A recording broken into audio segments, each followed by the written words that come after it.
ወደ ኤፌሶን ሰዎች ምዕራፍ 1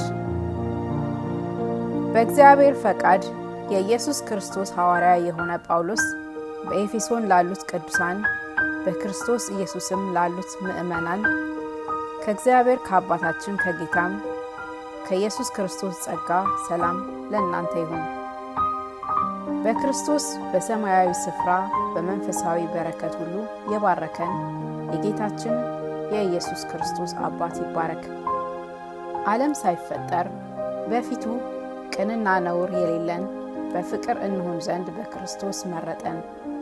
በበጎ ፈቃዱ እንደወደደ በኢየሱስ ክርስቶስ ሥራ ለእርሱ ልጆች ልንሆን አስቀድሞ ወሰነን።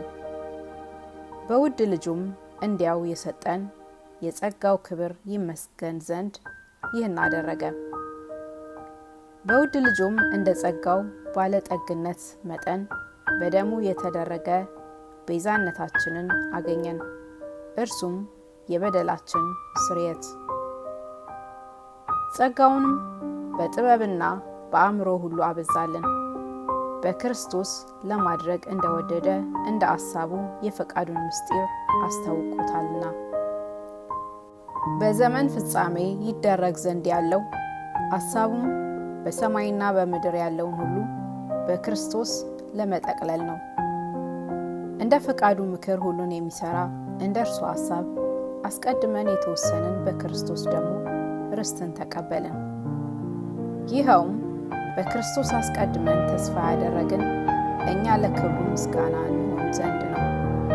እናንተም ደግሞ የእውነትን ቃል ይኸውም የመዳናችሁን ወንጌል ሰምታችሁ ደግሞ በክርስቶስ አምናችሁ በተስፋው መንፈስ በመንፈስ ቅዱስ ታትማችሁ እርሱም የርስታችን መያዣ ነው፣ ለእግዚአብሔር ያለውን ሁሉ እስኪዋጅ ድረስ ይህም ለክብሩ ምስጋና ይሆናል። ስለዚህ እኔ ደግሞ በእናንተ ዘንድ ስለሚሆን በጌታ በኢየሱስ ስለማመንና ለቅዱሳን ሁሉ ስለሚሆን መውደድ ሰምቼ ስለ እናንተ እያመሰገን ስጸልይ ስለ እናንተ ማሰብን አልተውም። የክብር አባት የጌታችን የኢየሱስ ክርስቶስ አምላክ እርሱን በማወቅ የጥበብንና የመገለጥን መንፈስ እንዲሰጣችሁ ለምናለሁ።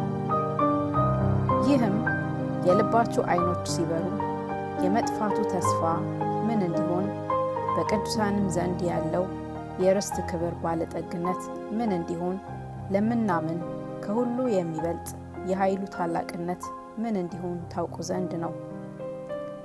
ክርስቶስም ከሙታን ሲያስነሳው ካለቅነትና ከስልጣንም ከኃይልም ከጌትነትም ሁሉ በላይና በዚህ ዓለም ብቻ ሳይሆን ነገር ግን ሊመጣ ባለው ዓለም ደግሞ ከሚጠራው ስም ሁሉ በላይ በሰማያዊ ስፍራ በቀኙ ሊያስቀምጠው በክርስቶስ ባደረገው ሥራ የብርታቱ ጉልበት ይታያል።